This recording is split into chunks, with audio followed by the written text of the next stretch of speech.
Good night, everyone. Tonight, God is good and God is good all the time. My name is Simon J. Spirit. I'm going to give you a little word on tonight. We still talking about David. Yesterday I said Saul and his three sons was killed. The three sons was killed and Saul had took his life. And that's when David got in position. Remember, he was waiting for a long time. So now he in position and Saul is gone.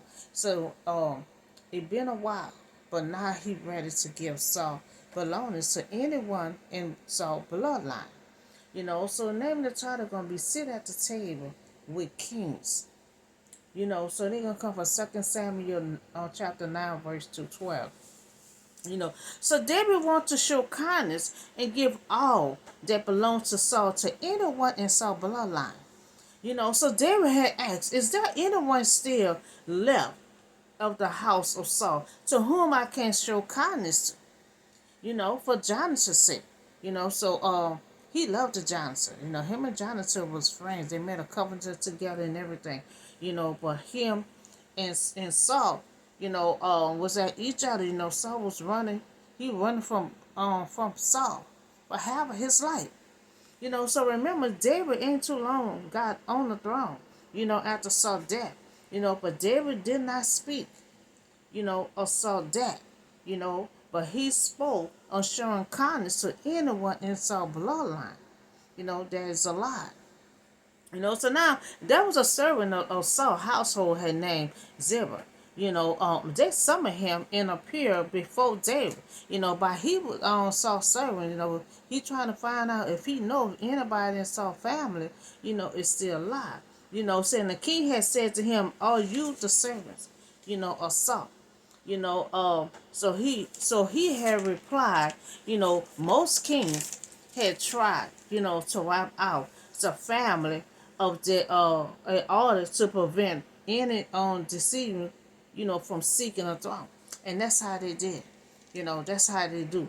You know, uh when they're after one person, they go ahead on and kill everyone. Cause really they was after Saul. And they wind up and kill all three of the sons. Because they were trying to make sure no one get on this throne. No one.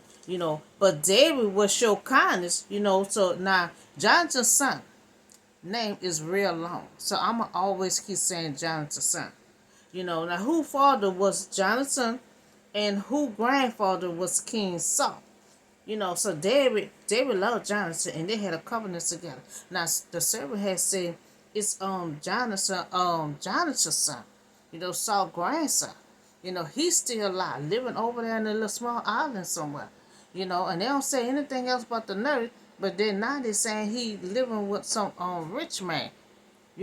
So the king had asked, is there so no one still alive, from the house of Saul? And when can I show God kindness? So the servant said there is still son of Jonathan.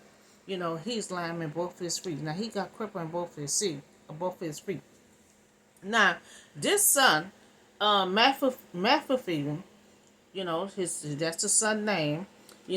Now he was 5 years old when all this stuff happened. 5 years old when his father was killed, his grandfather was killed.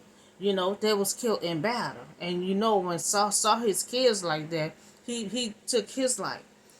So after the nurse was afraid, that they would try to come for the son.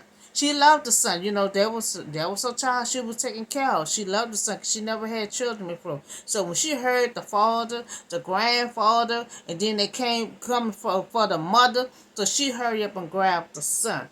And she took him and she hurried to leave, and he fell. And that's how he become to be disabled.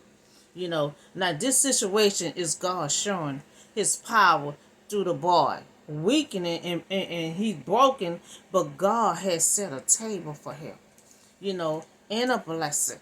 Now he had been hidden for years. Remember, he was 5 years old, but now God is about to have him to come out from hiding, you know, and stand out. And this is God's plan. God, he was the only survivor. He was the only survivor. And God wanted that way so he can sit on the throne. So now this boy had found sanctuary to live. Now this boy also was strong, to lose his parents and his grandfather. Now he did not get bitter, but he built his own family. So this boy was the last survivor of Saul bloodline, the last survivor. They ain't even know nothing about Jonathan's son. They didn't know anything about Jonathan's son, because they didn't know Jonathan had a son. They would have came and looked for him. Where he. And so David said, "Where he is? Where he at?" So King asked. So the servant, he said he is at the house of America. In Deborah. So he on that small little island, and he with this rich man. Now he's in the house. He in the house of a man that had been generous, a generous man, who entertained him out of compassion. So this man had compassion for him, and Jonathan was David's friend. And therefore he showed kindness to his son, and he know that God had been good to him. So, why not show kindness to someone? And that's how it is. When God is good to you and He bless you a lot of time, God don't just bless you. He bless you to be a blessing. And so He's saying God been good to him. He said, why not? Show kindness to someone else. So the King David, so David had him brought, from Deborah, from his place, from the house, house of Emir. Now this boy here is about to receive that God had been waiting for him. He had the right to the throne, in the blessing. Now he was the son of the firstborn son of Saul, and the other heir was dead. All the heir was dead, and he was the only survivor. The only survivor to receive the throne, the blessing. So that's why God had only one survivor, and that was the boy, from Saul bloodline. Now this boy was the only survivor, and God is about to show His power and glory, through this boy life. Now see, this boy was 5 years old. He crippled in both of his legs. But he didn't become bitter. He wasn't become sad, and he was not crying or none of that. He found a way to live a normal life. Built his own little family and everything. This was a strong little boy. Had all this stuff going on at 5 years old. So when this boy, this son of Jonathan, Saul's grandson, had came to David. Now he bowed down, to pay him honor. And David said to the boy, at your service, he replied. Now, this nurse hadn't trained him, raised him very well. Now, when he saw David, he automatically knew David was a man of God. And he bowed down to David to show him kindness. So this boy here, he was afraid to visit the king. Now who wanted to treat him like a prince? So this boy here, he feared his coming new life, and he felt unworthy. Now David wanted to honor him and show him love and loyalty that he had promised Jonathan. Now they made a covenant together. And so he wanted to show that David is still on loyalty to the covenant that he made with Jonathan, even after death. And it really gonna be good to David, because when he look at this boy, he looking at Jonathan. And so this boy here, life is about to change right before his eyes. And he just don't know. He getting afraid. He think he unworthy because he's standing next to David. He bowing down. And so David said, don't be afraid.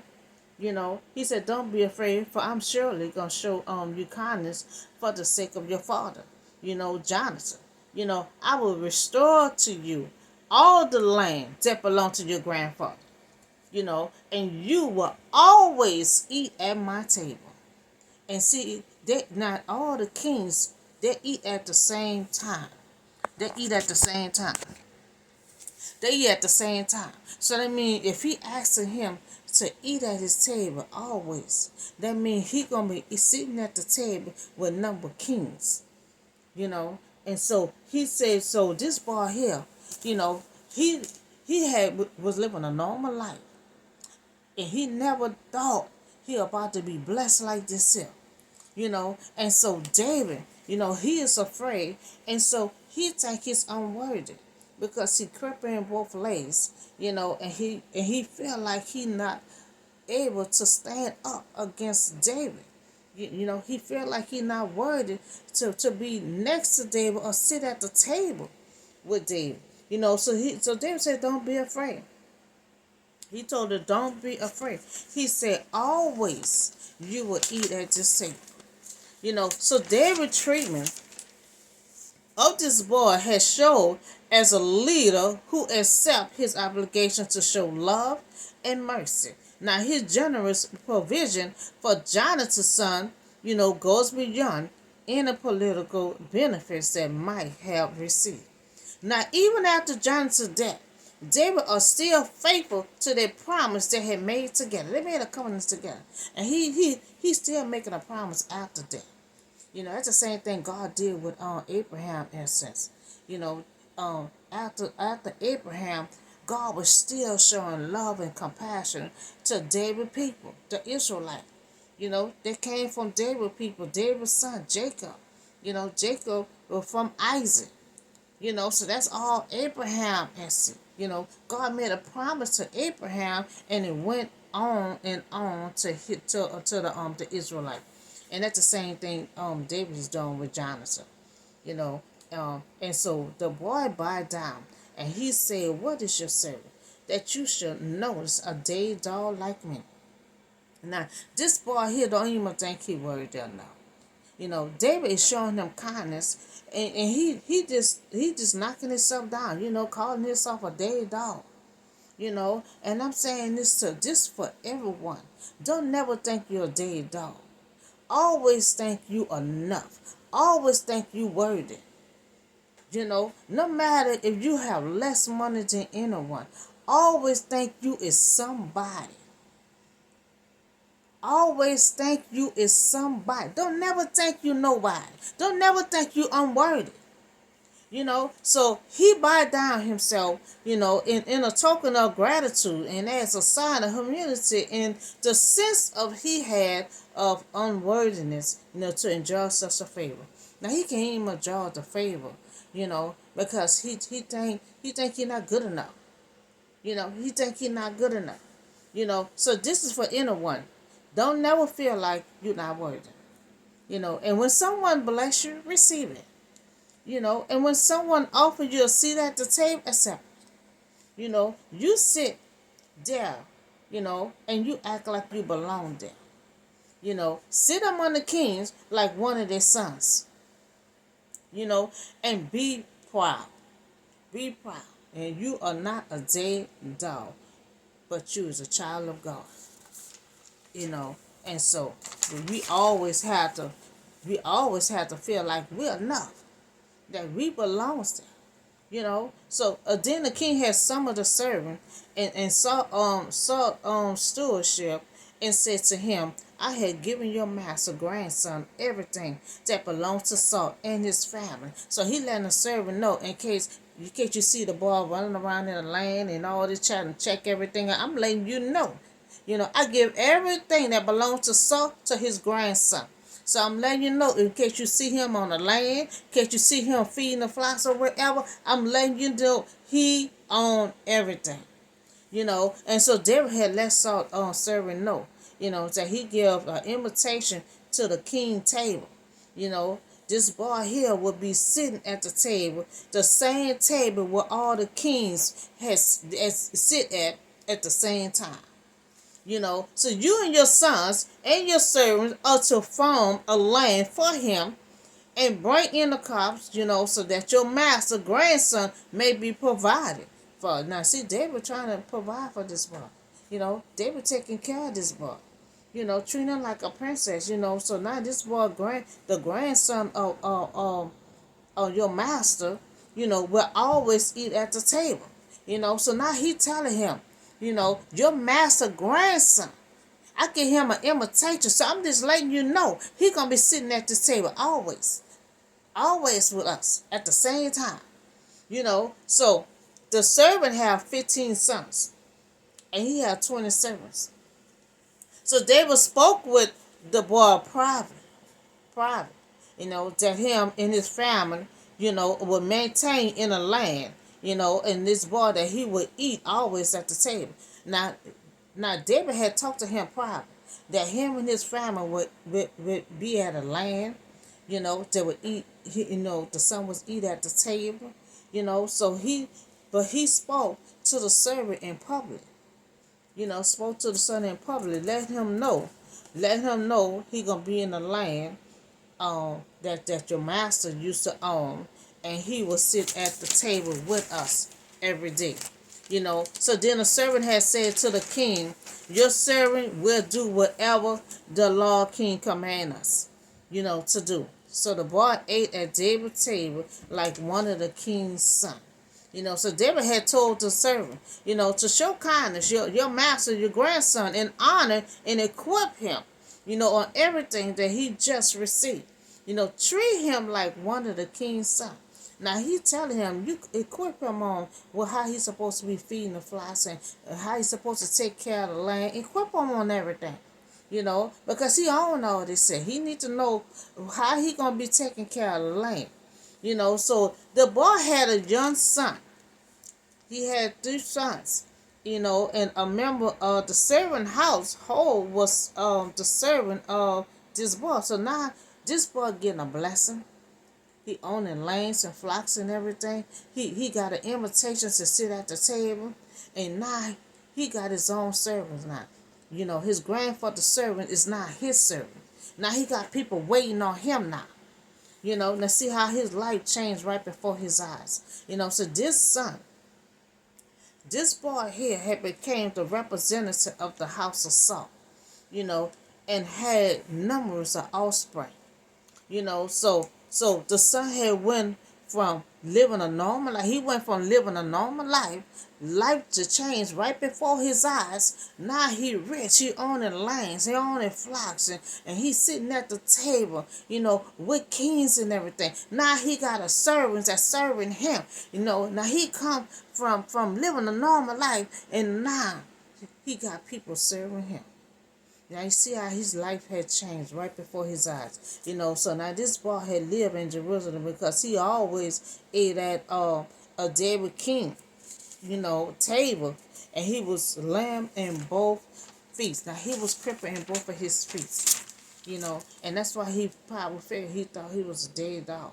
So David favored this boy, with unexpected kindness. Now powerful servants demonstrate unexpected covenant loyalty, to this crippled boy. Now, David had a type of Christ, his kindness to this boy. God hid him since he was 5 years old, waiting for this time now, so God had him to come out, at the right time. God always do things at the right time. It may seem long to us. He been hiding since he was 5 years old, and God had saw that, okay, you is ready. You ready to get honor now. You ready to get your blessing now.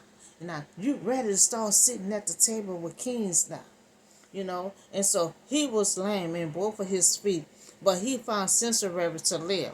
Now God saw that he was ready to be honored, and receive blessing what God had waiting for him. God had the blessing waiting for him. He had the table set for him. And this was an unexpected thing. When David came looking for him, he didn't know what David was looking for him for. His life changed that particular day. So now this son of Saul, went from living a normal life to become rich. He owned lands, flocks, and he of value, he worthy, he is enough, and he now he have overflowing blessing. Now he was start sitting on the throne. He was the only survivor, the heir to sit on this throne. Now he is now have his grandfather servants. Now the servant serving him. He got people serving him now. And he sit at the table like kings every day. Now he are blessed. He are blessed. And he sit at the table and eat real good with the kings every day, like a king's son. Now this was a story of a boy at 5 years old. Experienced so much heartaches and losses. But this boy did not get better. And God watched over him and saw that he didn't get better. And when God saw that it was the right time, that he was healthy enough, to receive these blessings because of what he went through, God had to give him time to heal, had to give him time, for his body to heal because of all the losses he had lost. And it was a strong boy. Had so much happen to him at 5 years old, but come to be still a good young man that he built his own family. David came looking for him. He didn't know what David wanted. It was an unexpected blessing, an unexpected visit.